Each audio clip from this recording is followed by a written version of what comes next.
Hello and welcome everybody, I'm OneProperVarian and today we're going to jump into everything that is new with Crusader Kings III. I have been to Sweden, I've talked to a lot of the devs and I watched a gameplay demonstration of Roads to Power. They played a bunch of stuff, I can't talk about everything but I can at least talk about some stuff. Again, that will be the shortest section of this video. Then we're going to talk about the art Dev Diary, also a relatively short section because, well, it is art. What do you want me to tell you other than that is pretty? And then last but not least, we're going to talk about the latest Dev Diary, which is of course Byzantine flavor. This one in particular is all about restoring Rome and the Fourth Crusade itself.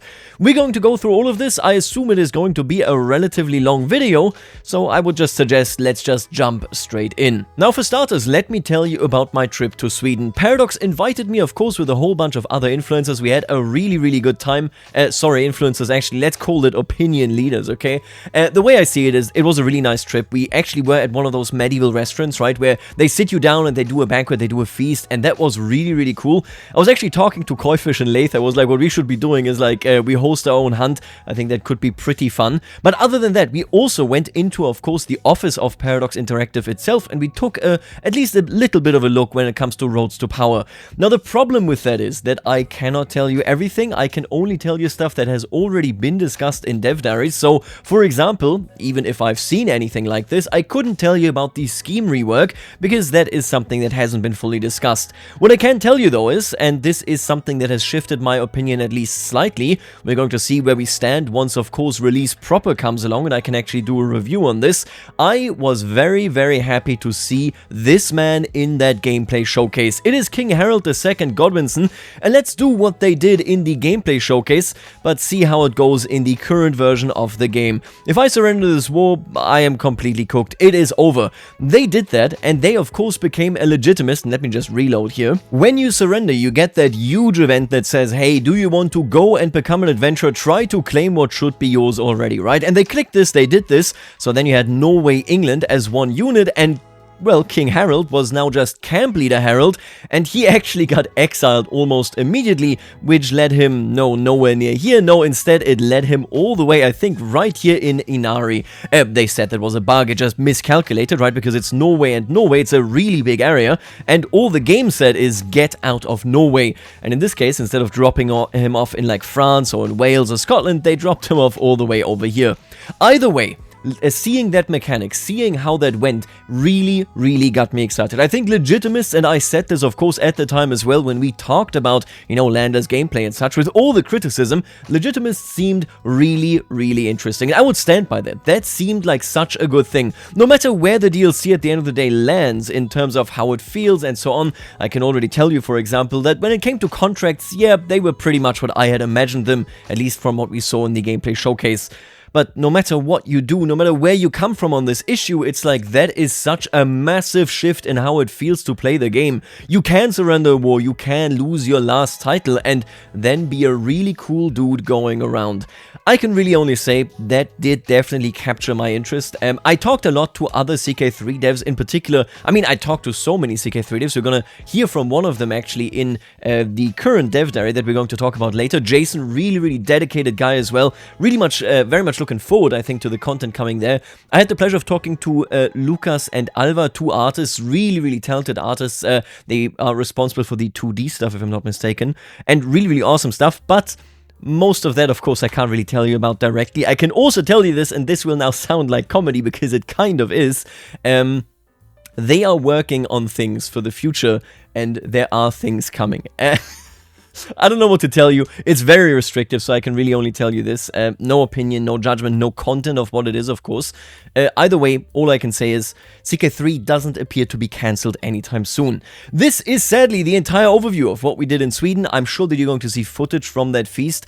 Alexander Altner, the game director, and Lucia, the producer, or I think one of the 3 producers of CK3, but the producer of this expansion, Roads to Power, were the Lord and the Lady of the evening, and it was a really cool event. Sjatetunen, I think it is pronounced, which it probably isn't. Take a look at this right here in the video. If you're ever in Stockholm, I can only recommend it. They were really cool as well. Oh, but before we jump into this Dev Diary, let me just say, if you're German, I have an important message for you. If you go to McDonald's, stop doing that. I was in Stockholm, and that is a country that is relatively expensive. Their cheeseburgers at McDonald's are sold for 15 Swedish crowns, which equals about 133 in euro. We are being stolen from. It is grand larceny, okay? What is happening in McDonald's Germany? We are all boycotting this. I'm sure that you are on my side on this topic. Anyway, let's jump into this right here. Art and music of Roads to Power. This is Dev Diary number 154 from the August 26th. Yep, I was, out when that came out. So let's talk about this just a little bit. You can, of course, see the process. This Dev Diary was written by Lucas Ribeiro, very talented fella. And you can see right here, I mean, the art is just amazing. Everything that we are getting in this DLC, I think, is worth praising. I heard people talk about where exactly, what is this inspired by. I'm not sure that it is. I know that, of course, Game of Thrones had something very similar, but let's put that aside. It just looks amazing. The art really is going into an amazing direction, together with, and we're going to see this in just a second, the animations. If we go past all of these backgrounds, take a look at that. We, of course, now have people actually trying to ride a couple of chariots. We have this fella as well, and he looks very arrogant. He flaunts his shiny stick to remind everyone who is the boss. Now, what I really do like is actually this effect. So we now also have different effects that can be applied, I assume, by modders as well, and they've already done so much magic with what they already have. But we are already looking at this right now, and you can have better, more interesting effects generally going on. What they have included in these new effect types, these new visual effects right here, are earthquakes, heavy smoke, sandstorm, rainy fog, and lightning storm. If you have, for example, Princes of Darkness, Game of Thrones, Elder Kings, whatever you might have, then I assume that this, of course, also flows into that same direction. Depicting magic should now be a whole lot more interesting. Now, here we come to why I was like, I really want to take a look at this, actually. My god, this is the original estate template. Wait, is it the original? Yeah, there you go. Initial experiments for the estate screen.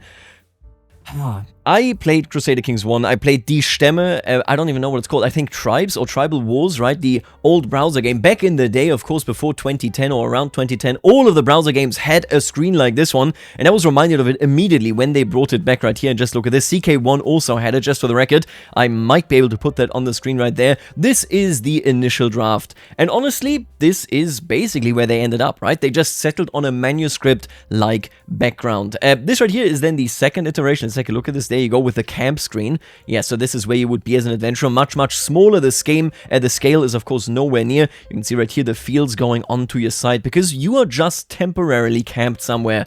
Now, after that, they decided, you know what? Let's take a look at this. And I have praised it before. I will praise it any day of the week. I absolutely love this art style. The fact that they went from the original drafts, which weren't bad, but were relatively close, where the tournament screeners, right, to this is so good. I love the little animals. I love the big amount of iterations that they have, the big changes that you can do. And then here, with this estate, of course, the individual buildings, when you have a fellow working right there, it just looks so good. I personally really hope, but you can't really bet on any type of consistency with this, I think, that they go harder and harder on this style. The more we get out of this, the better will it feel, I think, because it just is so fitting. You're building your own world, and this kind of frames you more nicely in it than the general 3D environments. Although I do really want to say that, honestly, the tournament screen is also nice. I think I just personally prefer this one by like a wide margin. Take a look at these animals. This boar right there. So much nicer than not having an animal, because it would be 3D, or this, like semi-3D. Beyond that, they are also working, of course, on more, coat of arms. You know how it is. We have some beautiful outfits. I would argue that these are one of the more beautiful outfits that Vanilla has done. I personally, obviously, don't really tell the difference anymore, because I only play with CFP and EPE, right, the two big mods that add so many different outfits. But nonetheless, just take a look at how much love went into this, into the individual outfits. I will say, this fella right here, kind of weird. I've never seen... Okay, it's a baby. I know it's a baby, okay? But take a look at exactly how this behaves as the body shapes changes. I do really like this one as well. Take a gander right here at this beautiful headpiece. Honestly, yeah. I think we're getting our full share of 3D beauty right here. Ah, yeah, look at that. You gotta just take that in, right? The Byzantines, of course, were kind of obsessed with hats. This was one of the big status symbols, so having this right here, with all the very much different changes, with all the differences between the individual styles, it is so awesome to see, and I hope that it only goes further. Of course, you already see the actual throne room right here. in the background, and that is not just something you can see here in this. No, that is something we're also actually getting. One of the... My god, one of the first throne rooms... Is it the first throne room they have done after Royal Court? It surely can't be, right? I'm wrong about this. I play with CFP and they add a bunch of, or well, El Tyrannos adds a bunch of throne rooms right there. It might be the first one. Let's hope that there are many, many more to come. It looks absolutely stunning. You can also see that we have some actual stairs right here. One of the many complaints that I've heard for ages is that none of the historical throne rooms have any stairs. But just take a look at that. Yeah, this is an absolutely gorgeous set. And together with that, you're also going to find more statue assets. What is also wonderful is this right here. Take a gander at this, all of these individual special buildings, the Sumela Monastery, we got of course the Patras Castle, the Temple of Theotokos, the Maiden's Tower, Mount Athos, we got Church of St. Lazarus. They really went all out when it came to this. When you compare this, and to be fair, it was small, it was just a flavor pack, but when we compare this to the Iranian Intermezzo, this one is of course so much more content. You know, very much justifiably, because it is an expansion pack at the end of the day. Yeah, here we can see the Greek castles, cities, and temples. They're adding to this as well, although I really want to reiterate this, and I've told them as well, I really hope, I think I might even set this to Alexander Altner, the game director, I'm not sure, maybe not, right, but I want a map where I have like a little tiny road running around, and the more my development goes up, the more can I see like a little carriage being drawn there. Maybe I see like a little soldier, nothing really related to what is going on in the game, unless, for example, if there's a legend, there should be, you know, a town crier going around and maybe a couple people standing around it. I want just a little bit more life on the map. What we have right now, obviously it changes throughout the ages, and especially with 1178, so the last start date, what you will be seeing is the fact that, yeah, indeed, you're actually going to see the upgraded castle stuff that normally you never see in a game unless you finish it, right? But a bit more life on the map, showing that the medieval world is developing, that things are happening. That would be pretty nice. There's also going to be a table. I will say right now, I'm not at all against the table. I also do not believe at all, unless you have a literal toaster, which sucks. That's not great, right? But I don't think that this really impacts any performance. I don't like these tables as much as I like them in Victoria 3, I think. In Victoria 3, you just don't have to like zoom out that much to really take the table in. It's not like you're going to take any action here from this screen, whereas in Victoria 3, you're quite likely to do it even from the most zoomed out position. Nonetheless, it is nice to have this table, right? If you're gonna have the tables, to have some details that are very much specifically Byzantine, I think isn't all that wrong. Take a look. This is clearly 1178 right here. We got Jerusalem, we got Rome, we got England inside of France, we have the Italians here in the North Independent.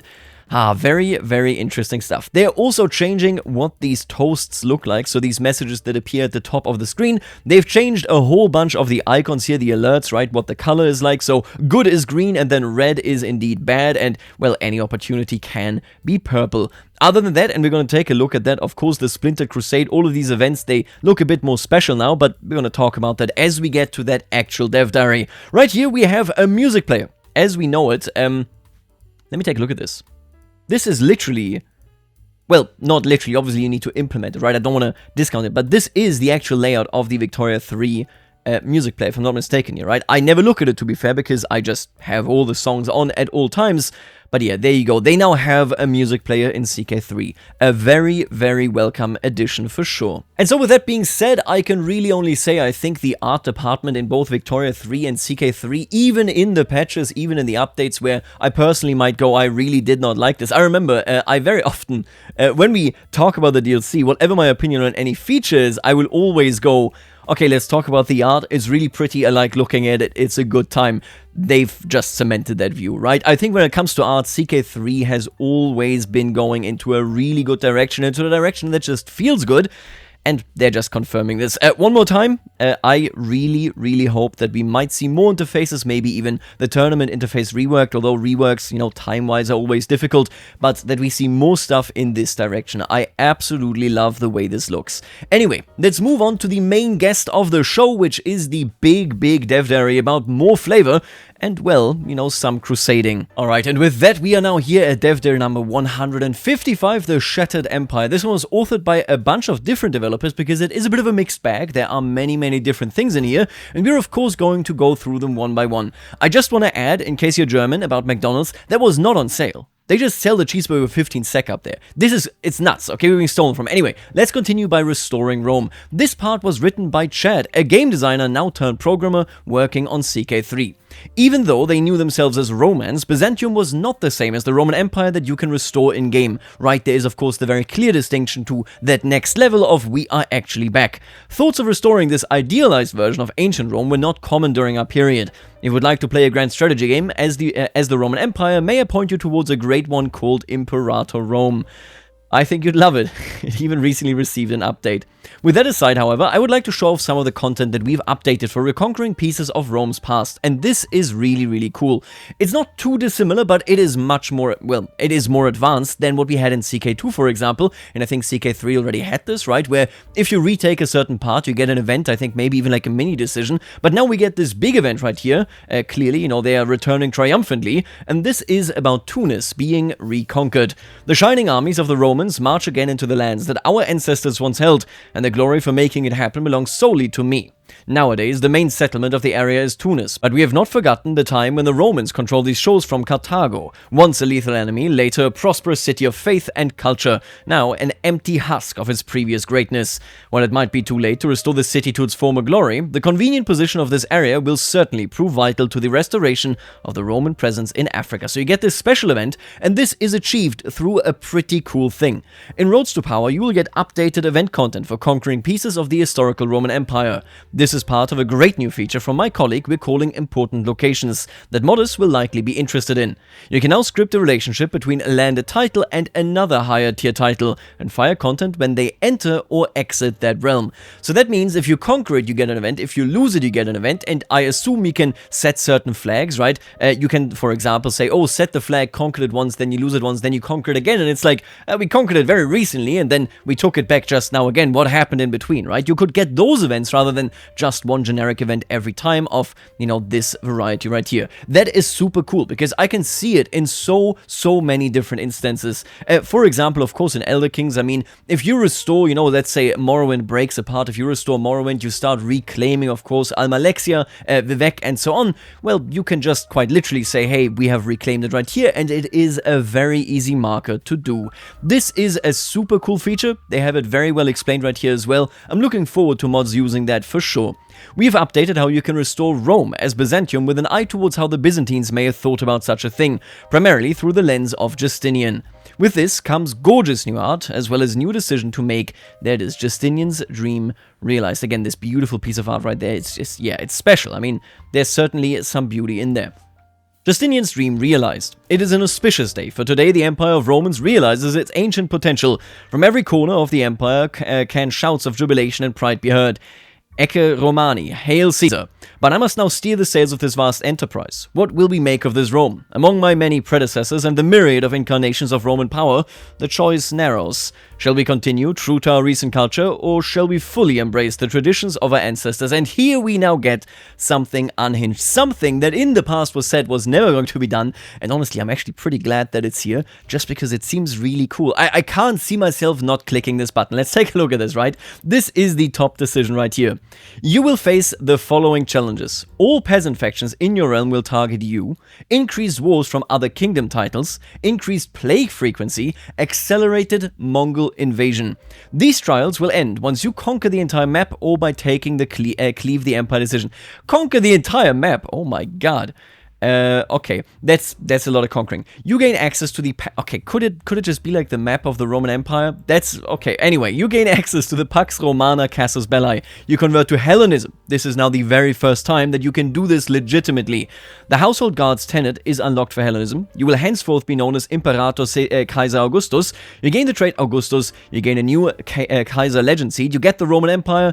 Byzantine Empire, Holy Roman Empire destroyed, Turma of Byzantium becomes your new realm capital, you gain the nickname the Glorious, State Faith changes to Hellenism, State Faith we talked about in the past, and every held county, faith will change to Hellenism, every administrative vassal converts to Hellenism. Copy the title history. This is unhinged. This is a lot, right? I really like this approach. Is it gamey? Is it arcadey? Is it like, oh, we're gonna make it extra hard? Yes, but if you reform the Roman Empire, the game is effectively over, right? Unless the rules change and are now being unfair to you, the game's done. You're not going to lose. We've all done that run. We've all done that run in CK2.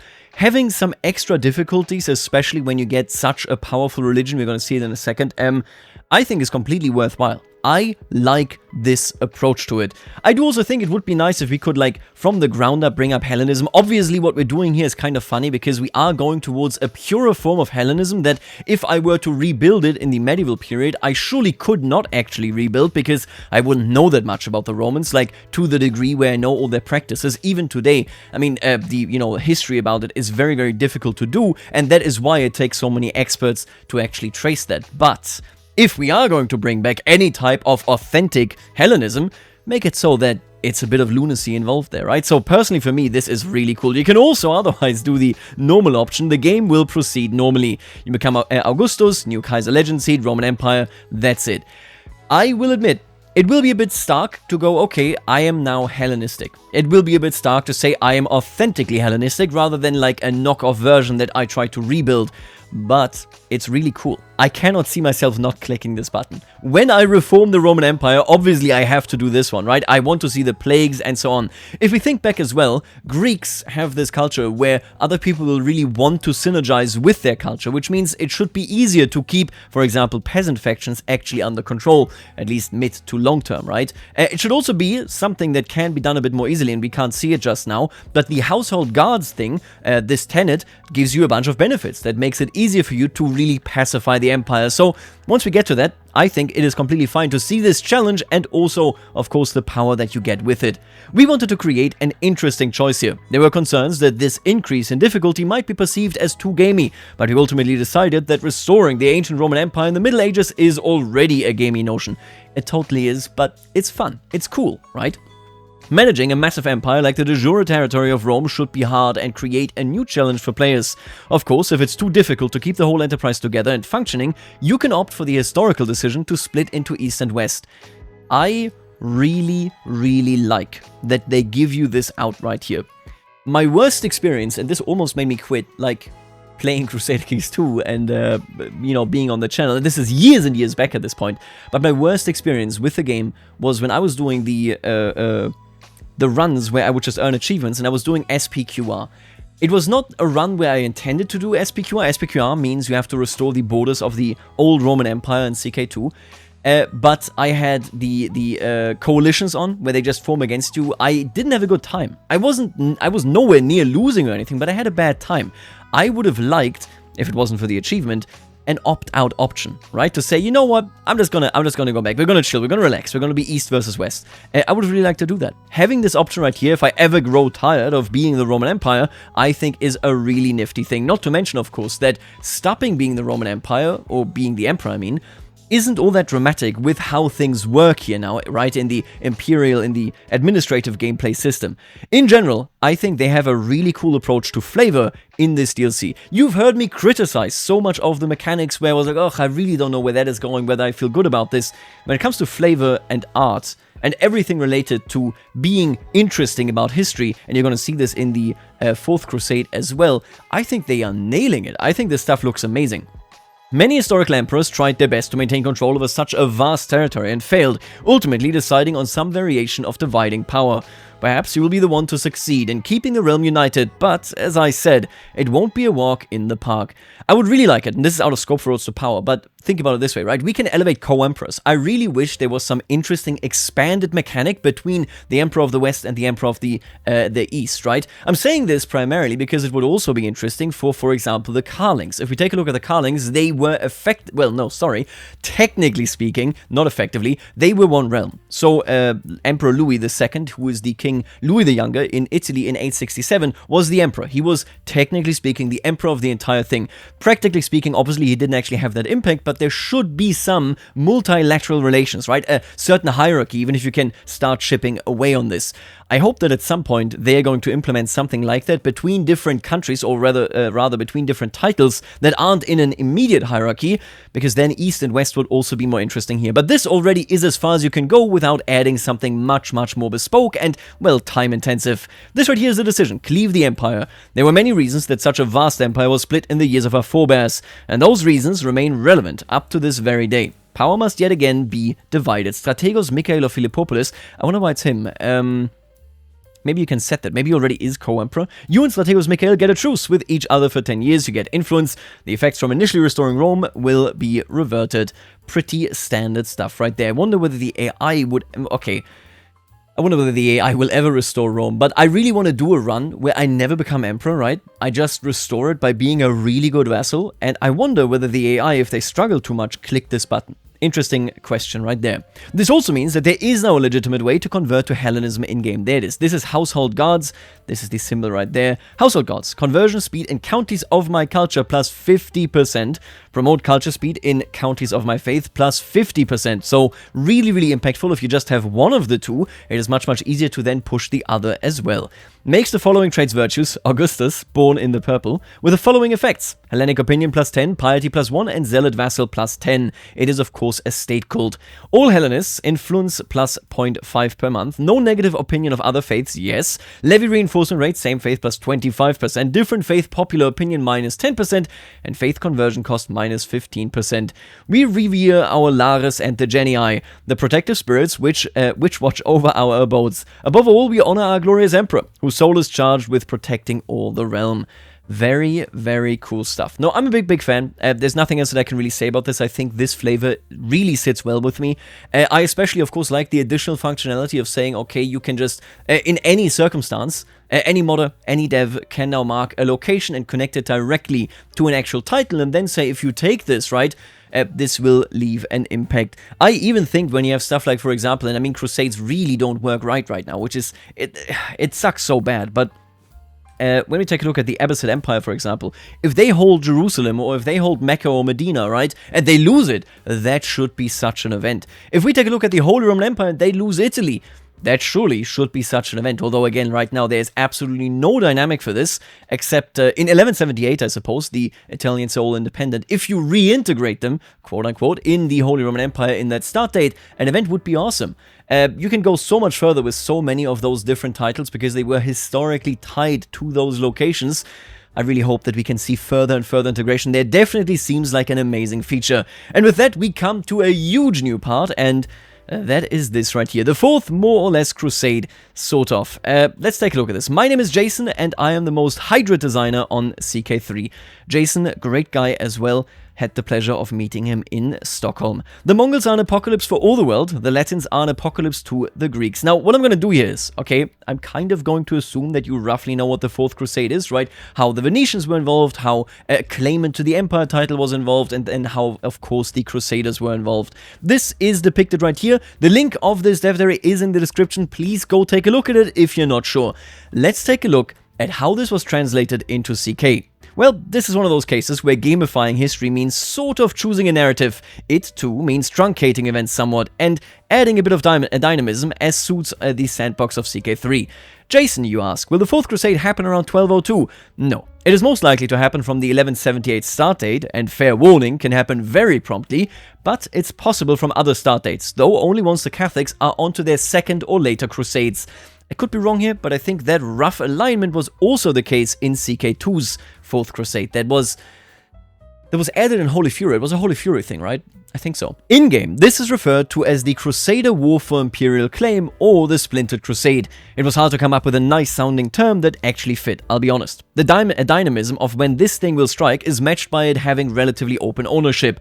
You don't have to play the Marquis de Montferrat to introduce a wannabe Byzantine emperor to some Crusaders. You can be pretty much any European Catholic ruler who has a relation to one such claimant at the right moment.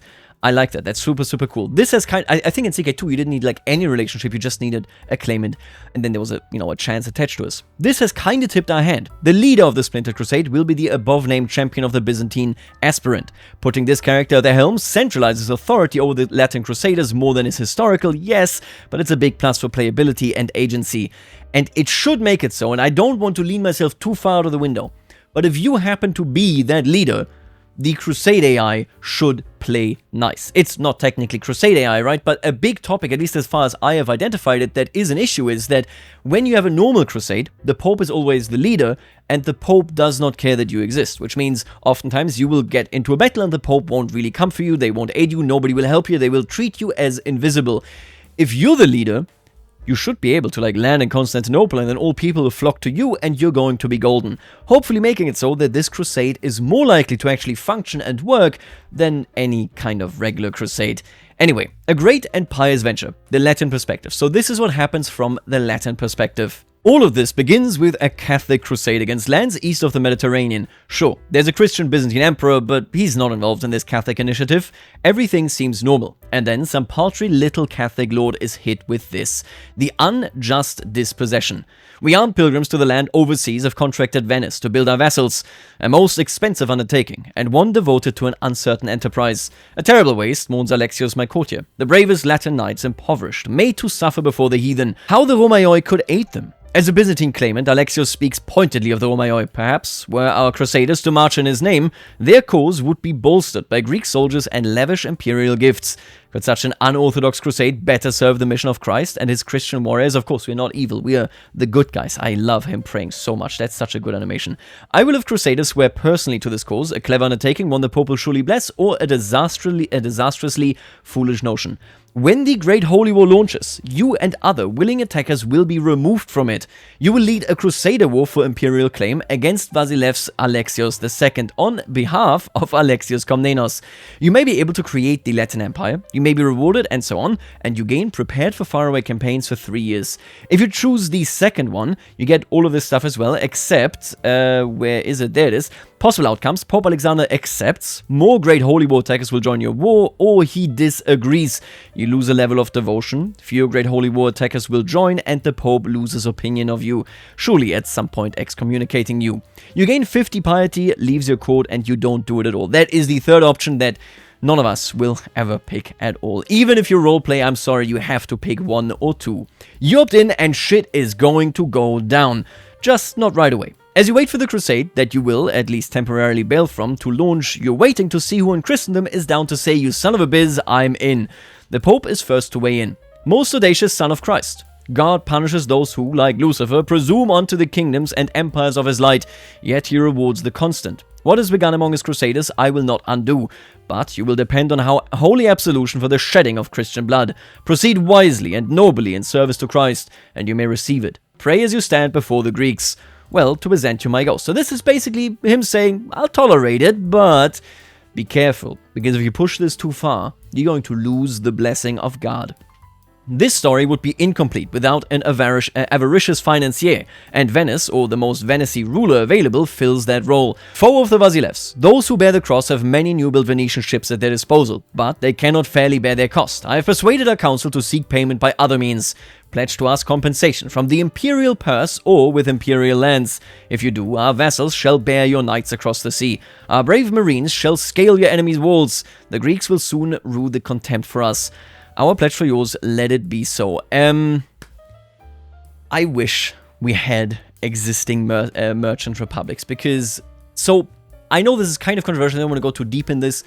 I wouldn't be against naval warfare, but I've talked about this at length in the past. I've read so many papers on this. Naval warfare, as we have it depicted in previous or later time periods, isn't something that really is appropriate for CK3. Naval warfare largely actually was related to how you stop people landing and then going back to their ships. It was primarily related, you know, to actually taking ships and bringing yourself from A to B, rather than actually having naval supremacy on the actual open ocean, because how would you... Okay, anyway, too deep.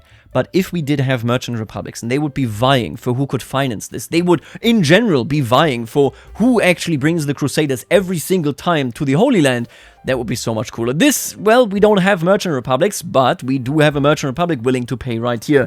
Obviously, it doesn't really change anything whether you have the merchant republic or not in a pure gameplay sense, because boats are boats are boats are boats. As long as you have money, you can pay for them. Would be really cool if, you know, you basically had like local hubs that produce enough boats that have enough of a merchant navy to guarantee actual input.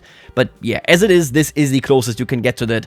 As the months pass, other Catholics pledged to the Crusade will instead pledge to join you. And then the Crusade is launched, robbed of your Confederates. Y'all set off on a war of your own, heirs of Constantine. Pope Alexander calls, but we will not answer. Not yet. Instead, under Count Bonifacio's direction, we march on the Byzantine Empire, where our pilgrims board Venetian ships. Countless heraldic shields are hung on fore and aft castles, sheathed in leather to withstand the sea. Mighty war horses are led below deck, as if in flower, great sails spread out to catch the sun. Elsewhere, columns of Crusaders set out on foot behind the cross, with ancient roads leading them eastward.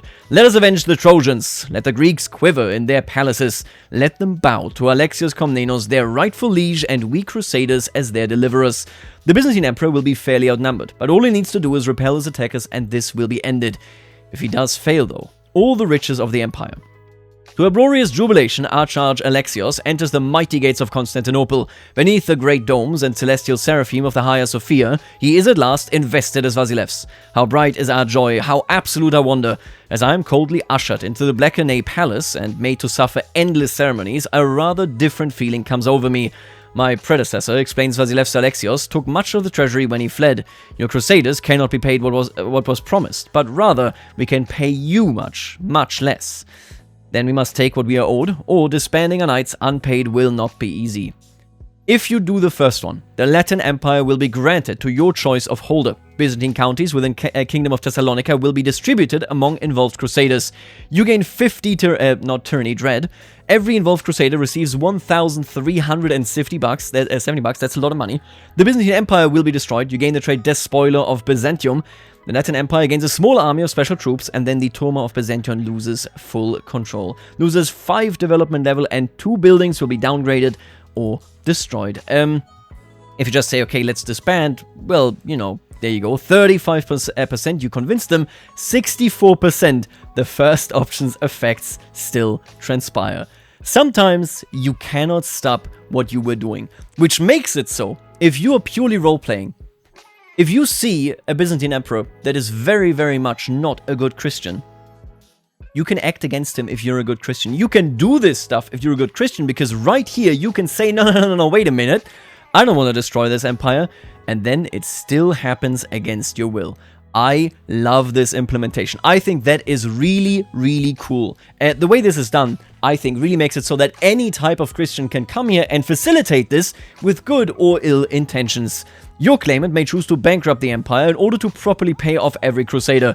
More often than not, though, he will simply offer you a bribe to leave in peace. You can accept, of course, and may then even perhaps join the proper crusade with your well-earned reinforcements, if it isn't too late, which, again, to be fair, you're just going to lose that. Is anyone really going to leave in peace, though? Baptized by fire. We assault Constantinople. Venetian marines are the first to hoist their saintly banner on the walls, while our knights howl through the city gates and slaughter every defender.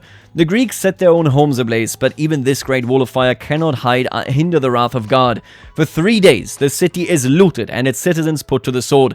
The devout among us call for restraint, yet still, the Church of the Holy Apostles, the Hagia Sophia, the holy sanctuaries of old, are vandalized and pillaged. Our leaders will now trust no Greek to justly rule this place and support the cause of Christ.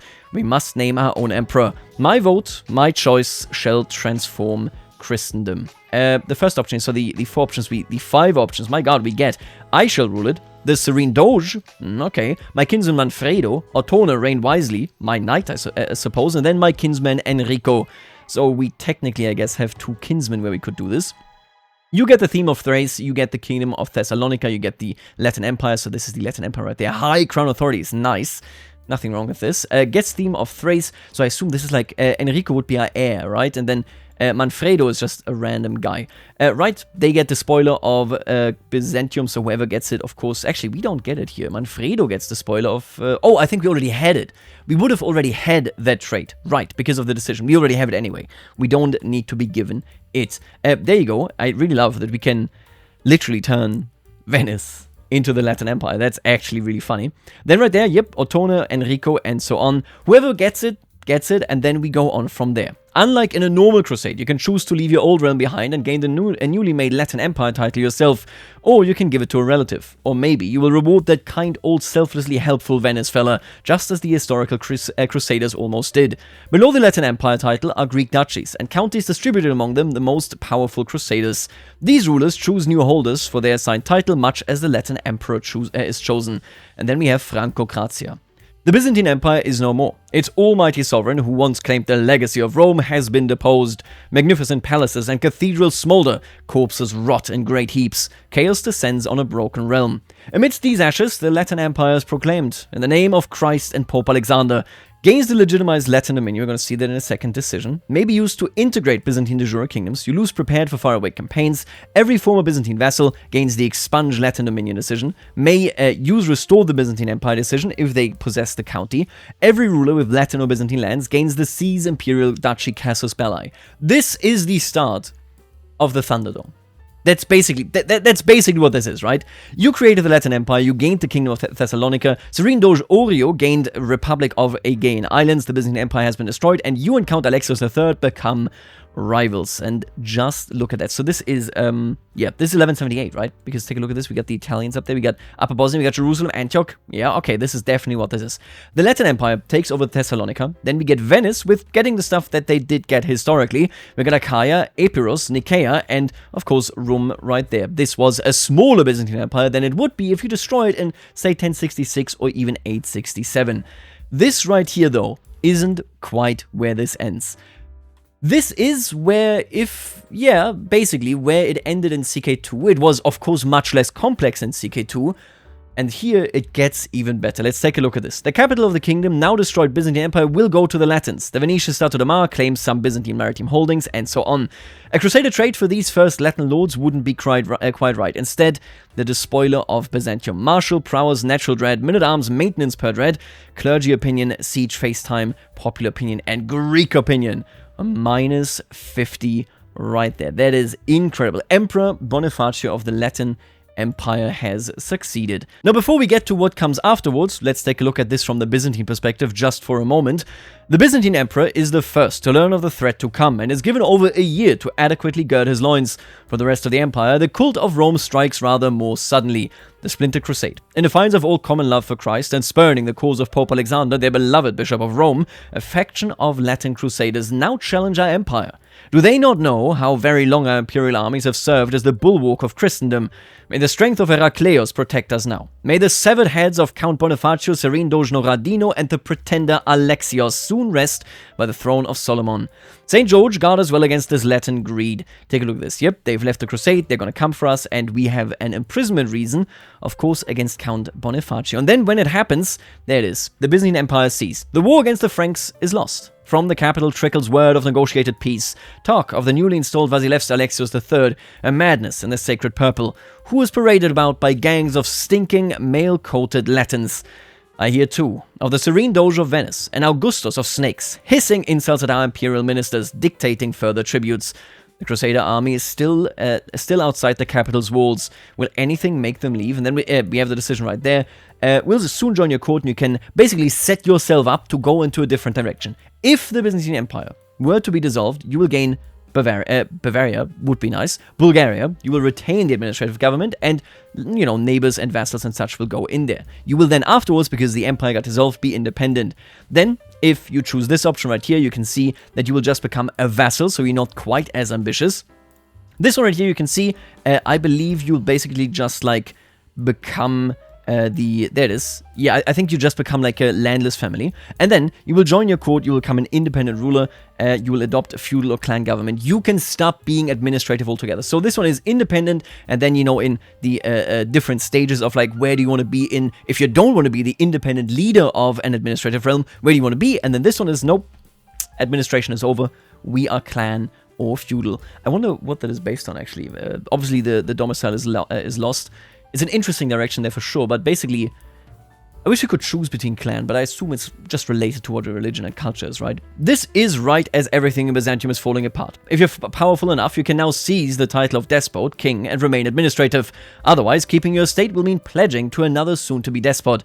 Your alternative is going back to feudal. And landless househeads, they should find themselves under one of the new Greek despots, so you get assigned to one of them. In sum, their empire is a wreck, but this isn't game over for the Greeks. The world marches on. Let's talk about what happens with the Franks after they do it. The Latin emperor faces some interesting choices in the early day of rule. The sword sheathed in gold. Serene Doge Ori of Venice has lingered in Constantinople, seeing to the renewed affairs of the many local Venetian merchants. Now his flagship, laden with plunder, he bids farewell. We mustered so very many under the cross, Oreo crows, and look what it's given you, a great empire. but keeping her. Can one sword arm strength suffice? Should we Latins, not bound by our fervor, ally these new Greek realms of ours? I'd ask only that. My Venetian traders, with their many profound local interests, be assured special rights. I need an actual trading system so bad in this game. I'm losing my mind. Trade is such an interesting topic. When that DLC is actually announced, right, whenever it may come, hopefully next year, I'm gonna do so many videos just like explaining the Mediterranean. I've read so many papers. I really want to talk about them. Anyway, you enter a mutual alliance. You gain 60 stress because you have good traits. Serene Doge Oreo gains 20 opinion, gains egregious foreign trade rights and imported Greek spoils. So they benefit, you do not. You can also just reject this and you gain harassed at sea. You know how it is. When the Venetians want something, they will make sure that they get it. And then right here, we also have a couple of additional options. The Way of Empress. I am master of Constantinople, beautiful and desolated. The Blakeney Palace, the Hagia Sophia, the ancient Hippodrome. As I gaze out, I am elucidated by a creature of the Greek bureaucracy. But Theoctistos, this wise eunuch, grows bold. For centuries, our glorious Vasile wielded such power. Could you imagine, Lord, having all the realms await your edicts, even without right of blood, or the spoils of war to offer them? Such power indeed. Could my Latin vassals, my loosed hounds, bear to seize their looting of Greek officers? Would they wear tight Greek collars? So, with this right here, you can decide, well, to become a bit more Greek.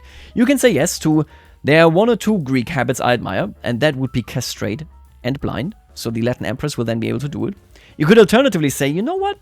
I'm going to become administrative. You can become administrative. They may change to it when you do it. Not all of them will have to do it, right? But they might want to do it. And then they get a trade imitator of Greeks because they try to have the same structure, which obviously is like a bit embarrassing. You just destroyed them right there. Or you can just say, feudalism is okay. Gain 20 opinion of you, gains 40 bucks, and they can keep looting. I like this. Being a Latin administrative realm sounds pretty interesting as well. In order to achieve maximum CK3 turmoil, the fall of Byzantium unlocks a new CB everywhere in the empire. Seize Imperial Duchy. For in this age of uncertain aftermath, any who possess Byzantine de jure land can lay claim to other such titles. Take a look at that. Seize Imperial Duchy.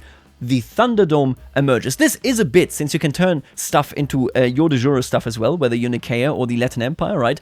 It's a bit similar, although I assume much, much more advanced, to what exists in England. When you found the Danelaw, right, you can then integrate duchies into the Danelaw. They immediately flip de jure, and you can do it with England as well, of course.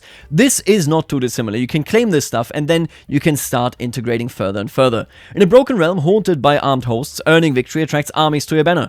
This should help stronger Latins, Turks, and Greeks in the region push their way to dominance. So, the better, the more you go, the more troops will you get to finish what you started and, well, at the end of the day, end up with a restored empire either way, be it Turkish, be it Greek, or be it Latin. And then we have legitimize the Latin dominion. Though the denizens of my lands remember their emperors of the Greeks, they shall submit to what has come to pass. It is we Latins who have come, and we are here for a reign everlasting. The Latin Empire gains de jure possession of a Byzantine kingdom within your realm, counter control increases throughout the new Latin kingdom, and so on. So this is the integration.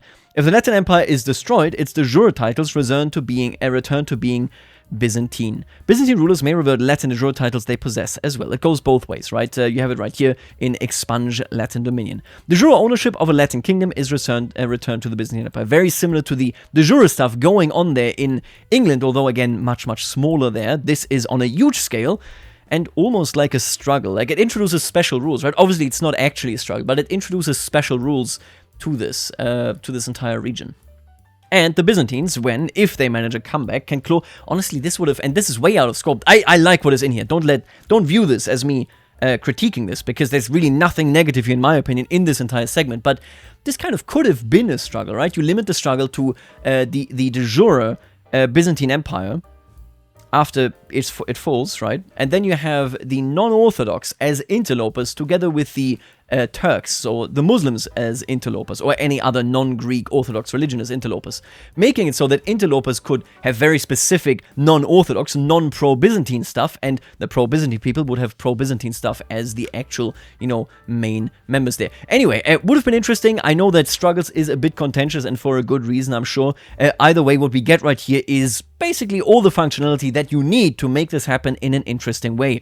And the Byzantines, if they manage a comeback, can claw their kingdom titles back. Should they retake Constantinople and establish themselves well enough, the Restore the Byzantine Empire decision gives the Greek a pretty easy means to scrub all this nonsense out.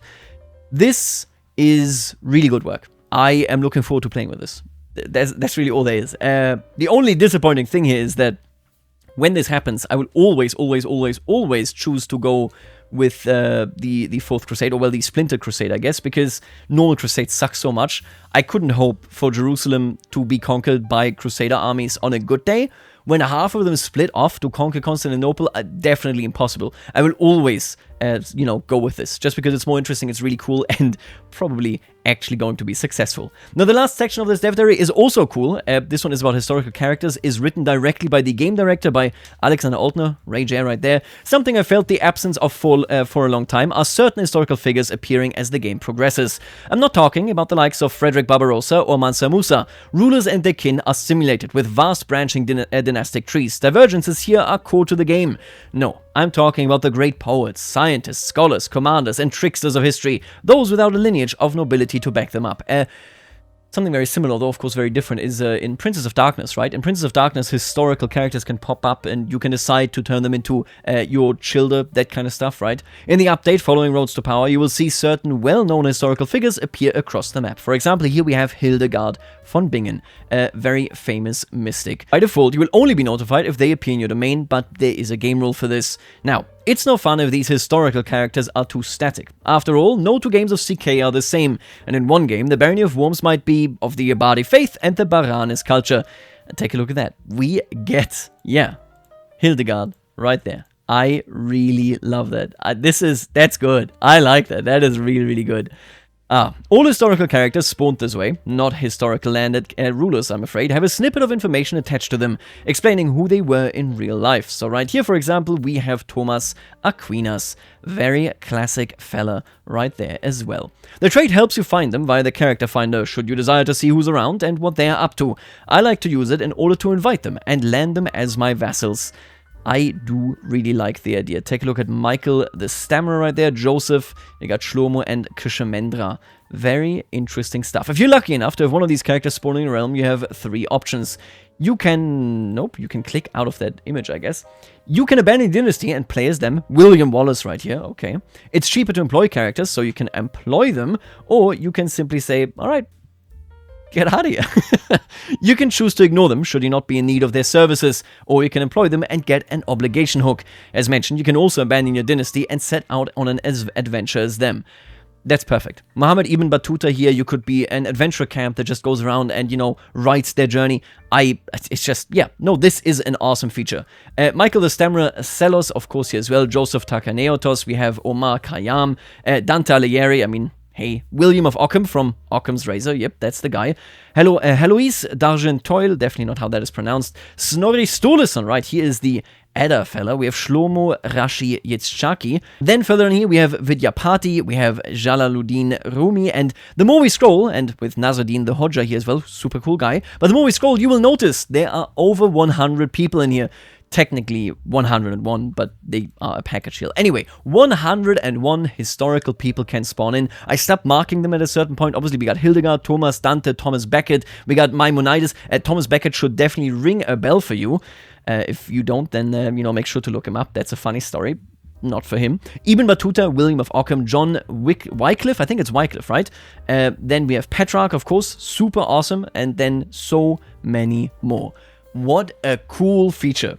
I can really only repeat myself. When it comes to flavor, when it comes to making this game richer, when it comes to art, this update seems to be nailing it.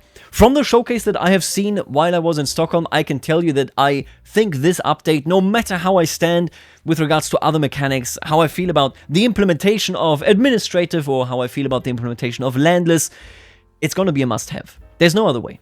Giving up the war as Harold Godwinson is the big thing that really showcases it. Being able to walk around, to forge your own destiny, even in the face of loss. Of course, playing landless characters, even as non-primary heirs, right? All that kind of stuff. It is just too good to not really utilize it. I think there's no way around it. This will be a must-have DLC, entirely based on the fact that well, fundamentally, it alters how you can play a campaign. It alters where you need to go. You know, in CK2, you could also, and I did it so often, we did it on the channel, we did it with Hastings once, all around the world, right? We went to, I think we arrived like 6 or 7 religions and reformed them. We went around, formed kingdoms, and we became a horse in the grandest journey. That was that campaign as Hastings in CK2. Yeah. Anyway, in that campaign, it was a pain to move around. I had to literally use exploits to become a horse lord, to become different religions, and so on and so forth, and to become a lord. We even did the Fourth Crusade in that campaign. My god, it's been years and years and years. But that took me bending over backwards. With this DLC, it's over. You don't need to bend over backwards. The game now allows you to do it. So, from that point of view, yeah, we are looking towards some good stuff. Now, next week, the details of the new scheme system will be discussed, and that is important. I can then talk about some stuff that I saw in Stockholm as well. And yeah, that is... a lot depends on it, right? Landless characters use that system. Administrative characters use that system a lot, and obviously every single scheme that you will be doing will also be using it a lot. That next week will be an important dev diary to think and talk about. For now, let's revel in how amazing all this stuff was here today. Let's boycott McDonald's, and I'll see you later, alligator.